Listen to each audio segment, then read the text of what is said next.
خير أو صباح الخير على حسب الوقت اللي انتوا بتشوفوني فيه.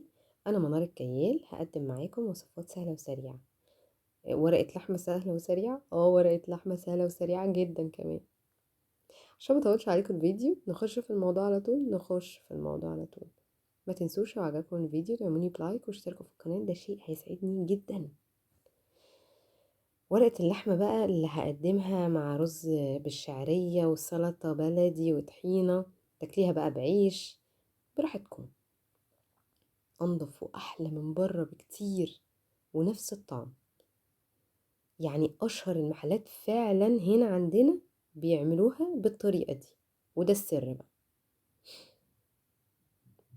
انا معايا بفتيك، تمام، ومعايا توابلي: ملح، فلفل، قرفة، جوز الطيب، حبهان، ورق لورا، ومعلقة سكر.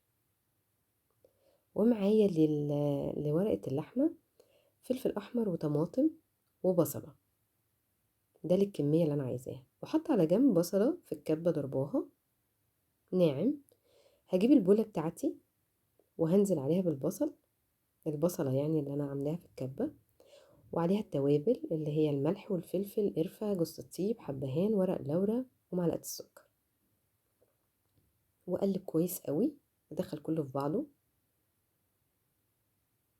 زي ما انتم شايفين. واجيب اللحمة بتاعتي، انا بقطعها، يعني بقطعها مكعبات. ليه؟ علشان بترمي معايا، بتبقى الكمية اكتر. وكده كده انا عاملاها المرة دي ورقة لحمة، يعني كل فرد ليه الجزء بتاعه.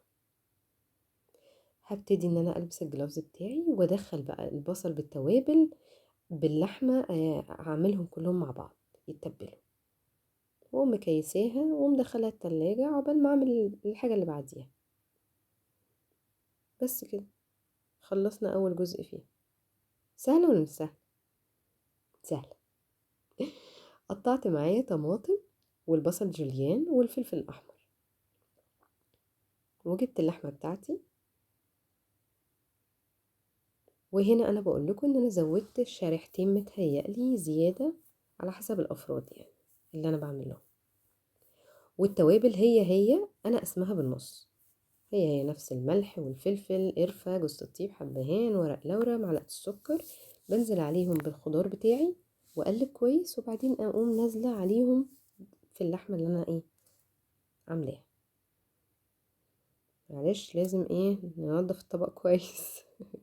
مش عارفة. بس كده. وابتدي بقى ان انا البس الجلوفز وادخل كله في بعضه. هي كده فعلا ورقة اللحمة خلصت. خدتوا بالكم ورقة اللحمة هنا مش معمولة ولا بجزر ولا ببطاطس ولا بأي حاجة تانية ممكن تغير الطعم. اللحمة أحسن حاجة فيها إن احنا لا نحط توابل كتير ولا نحط خضار كتير، احنا عايزين طعم اللحمة أو ورقة اللحمة الأصلية بس، مش محتاجة أعمل حاجة تاني. جبت هنا ورقة فويل، هعملها زي كروس كده، وعليها ورقة زبدة لأن الأكل أكيد ما بيتحطش دايركت على الفويل.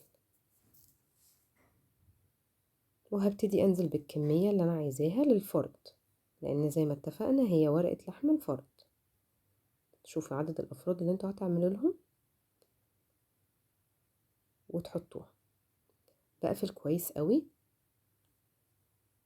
الورقة بتاعتي مش عايزة يبقى فيها هوا خالص، لأن أنا لا حاطة مية ولا حاطة أي حاجة، فعايزة الحاجة بتاعتي تبقى مقفولة كويس عشان البخار يساوي كله وينزل بقى المية بتاعتها، الصوص كله. هجيب صينية وابتدي ان انا ارصص فيها اللحمة بتاعتي. وهنا بقول لكم ان انا بحط فلفلاية، ده اختياري مش اجباري.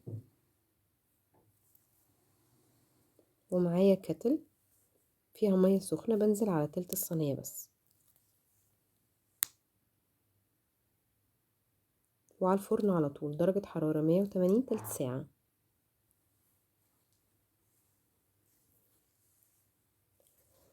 اللحمة طلعت معايا اهي زي ما انتم شايفين. بالصوص بتاعها دايبة ومستوية، فعلا فعلا جميلة، تستاهل بقكم.